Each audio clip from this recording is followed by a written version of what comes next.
Going on YouTube? So coming back today, I got my next top 10. So really haven't done top 10 in a few days. I've been working a little bit more on a couple other YouTube projects that you guys will be seeing soon, and yeah, ones that I'm pretty excited about. But today I want to do a top 10 that is top 10 NBA free agents for 2016. I did a video a few days, or actually might have been about a week ago, maybe a little bit more, about the top 10 NFL free agents for this year, and I'm probably going to do NHL and MLB might be a video a little bit down the road, obviously, since the season's just now starting. So I'll go ahead and start with my 5 outside. So first one is the current Miami Heat center, Hassan Whiteside. So Hassan Whiteside's got a good level of athleticism, obviously blocks a ton of shots. This is also a guy a lot of people feel like is a product of the system. The Miami Heat have found a very, very effective way to use Hassan Whiteside, putting him in some very basic schemes defensively and allowing him to be an effective but basic, basically rim protector. So Hassan Whiteside obviously has put up some very, very good quality stats this year. I believe he's averaging a double-double per game, and he is a guy that probably will get a little bit more money than a lot of people think he will deserve, just because of inflated numbers. And I don't know. I don't really know where he'll go. There's a lot of teams that could use a good big man, obviously, but again, depends on if teams really feel like he's a product of the system or not. So at number 4, I've got a current shooting guard for the Los Angeles Lakers, and that's Jordan Clarkson. So Jordan Clarkson's a guy that was a second-round pick and kind of looks like a steal, and not sure if he's going to stay in LA. LA is probably going to go through some pretty massive changes this offseason just because of the retirement of Kobe Bryant, and just looking to move on and looking at obviously another lottery pick. I think this is a team that's going to start building around guys like, if they do re-sign Jordan Clarkson, then him, Julius Randle, those type of players, obviously, D'Angelo Russell as well. So at number 3, I've got the current Chicago Bulls center that's actually injured out for the season right now, and that's Joakim Noah. So Joakim Noah, obviously, injured. I believe he's injured his foot. I can't remember what it was. He's not a guy that's really going to put up huge stats for you, but there was a time when Joakim Noah was really the heart and soul of the Chicago Bulls, especially on defense. He's a hard-nosed player, shoulder surgery, that's what it was. And I don't know. I don't think he's been very good for the Bulls really ever since Fred Hoiberg came in. He's a guy that really doesn't score at all anymore, and I don't know. I think he'll be a good value free agent for really any team to pick up as long as he fits the system well. So number 2, I've got the current small forward for the Dallas Mavericks, Chandler Parsons.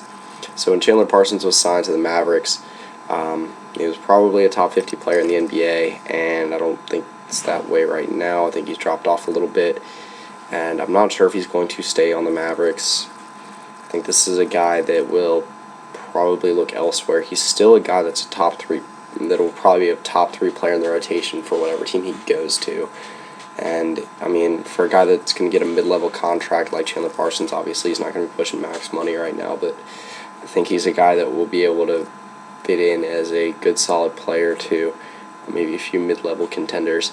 So, at number 1, I've got the current, I believe it's second in the rotation center for the Golden State Warriors, so backup center, Festus Ezeli. So Ezeli broke out pretty big last year, and obviously he's gotten some positive exposure, but I also think that there are quite a few teams that he would be a starting quality center for. And, I mean, obviously Andrew Bogut is the starting center for the Warriors, but I don't know. I just feel like he doesn't do a whole lot.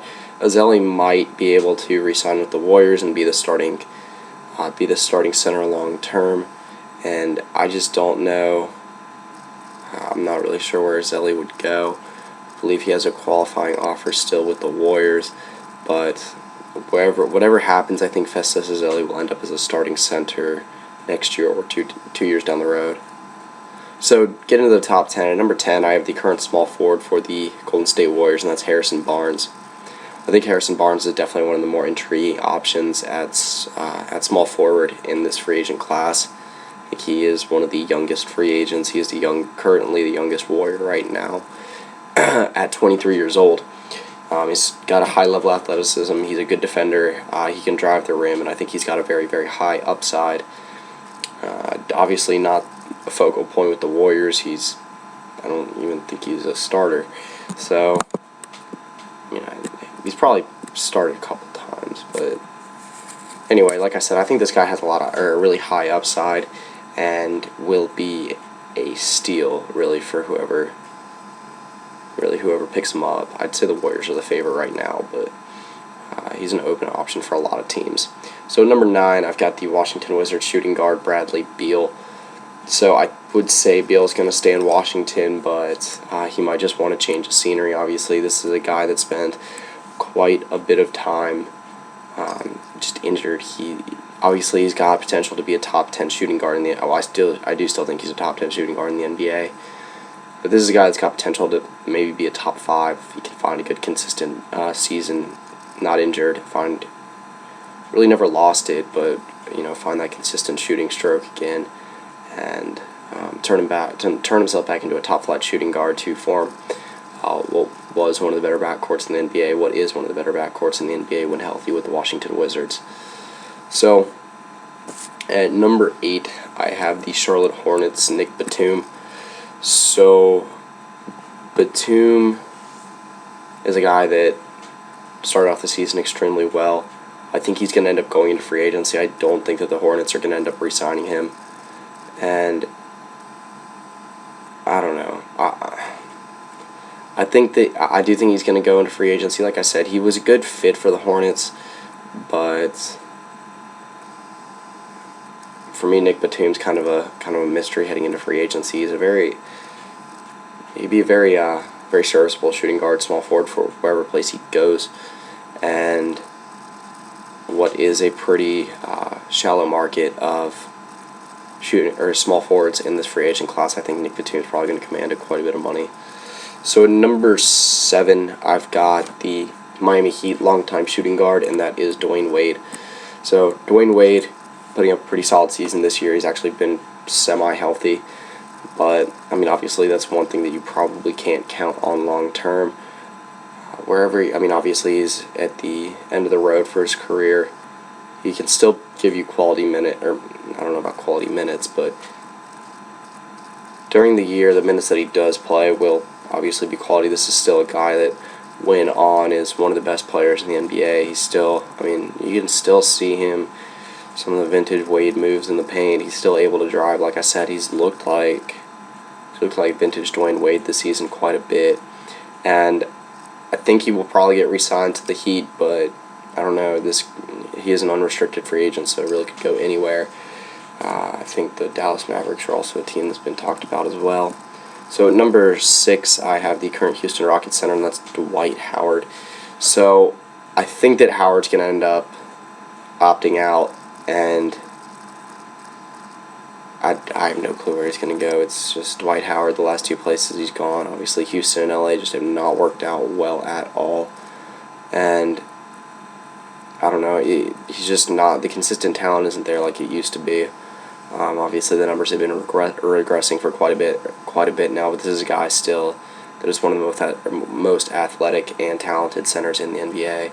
If he can find the right place, then obviously it's going to be a good fit, but I don't know where that right place would be. Like I said, it's been a while since Dwight Howard actually fit in well with the team for more than a year. So move on to number 5, and I have the Memphis Grizzlies point guard, and that's Mike Conley. I think that he's going to end up staying in Memphis, and I don't know. It's hard to see where the Grizzlies are going. They signed Marc Gasol to a long-term contract, and Mike Conley is probably the second biggest name on that team. This is a Grizzlies team that's actually competed quite a bit in the last 3-4 years, and I don't know. It's hard to see where the Grizzlies are going after this year. Tony Allen, Zach Randolph not getting any younger, and Jeff Green already gone. I don't know. I think he's going to stay with the Grizzlies just because it's really hard to see Conley going anywhere else other than the Grizzlies. But this is a guy that could go quite a few places and fit in well. I think there's a few options. Knicks, Nets, Pacers have been talked about as well. So at number 4, I've got the Atlanta Hawks center Al Horford. And if you pay attention to the trade deadline this year, it was talked about quite a bit that Al Horford was going to be dished out of Atlanta. They opted to hang on to him and probably see out the stretch run for this year. Atlanta will probably be a different looking team next year. Jeff Teague might be gone. Al Horford will probably be gone. And I don't think that... I just don't think that there's that many centers that are better than Al Horford on the market right now. Maybe Andre Drummond being the best option, but I don't think Drummond's going to even hit free agency. Al Horford's going to be a guy that I think can be talked about really with any team. He's not really the focal point of that front court anymore with Paul Millsap emerging obviously in the last few years. I just think that there's a lot of teams that he fits in well with, and I don't know, I think he'll command big money this year. So, move on to number 3, and I've got the Toronto Raptors shooting guard, and it's DeMar DeRozan. DeMar DeRozan's a guy that's pretty underpaid right now compared to the rest of the players of his status in the NBA. I think that he's going to end up opting out of the contract, probably leaving Toronto because I don't know if they can afford to give him that much money with how expensive that payroll is going to start getting with how good the Raptors have been doing in recent years. Now, DeRozan can obviously go a number of places. I believe he's probably going to move over to the Western Conference. The Lakers have been talking about, Pelicans. Hornets would probably be an option in the East, maybe the Jazz, Nuggets. Like I said, there's a lot of options that could definitely use a talented shooting guard, especially one of DeMar DeRozan's stature. I believe he was an all-star this past year. He's a guy that will put you up at least 20 points per game pretty much every year, and he's one of the best mid-range shooters in any backcourt in the NBA. So at number 2, I've got the Detroit Pistons' Andre Drummond, and Drummond, I think, will be re-signed by the Pistons almost immediately. He's the future of the Pistons. He's run into a little bit of troubles this year, but the Pistons are a team that's getting a lot better. Drummond's getting better, and I think he's going to end up getting locked up to a max contract pretty quickly. Now, my number 1 free agent, and I think this is pretty obvious, the Oklahoma City Thunder small forward Kevin Durant. So it's going to be interesting to see what happens with KD this offseason. I'd say OKC is still probably going to be the favorites to retain him. DC has obviously been talked about quite a bit, going back to his hometown with the Wizards, and maybe trying to form a pretty good 3-headed monster there with Bradley Beal, John Wall, and KD. I think there's a lot of places that he would fit in well with. Really, anywhere would take him because he is one of the best players on the planet right now. The Lakers have been talked about openly as well, so have the Heat. So I think that KD will end up staying in OKC. Like I said already, they are the favorites, and wherever he goes, that team will pretty much automatically become a championship contender.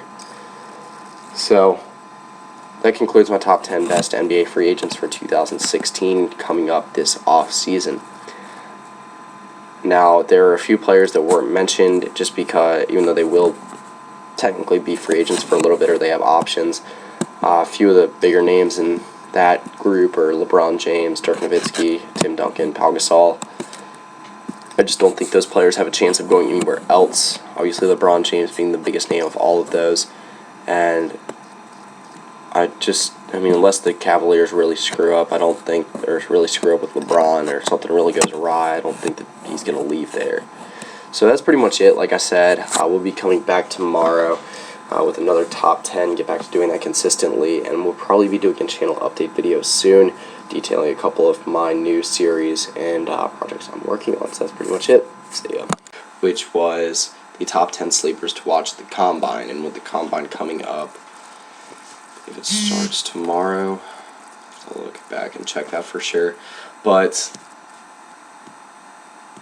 I wanted to do my top 10 sleepers to watch in the NFL draft. So these are guys that I think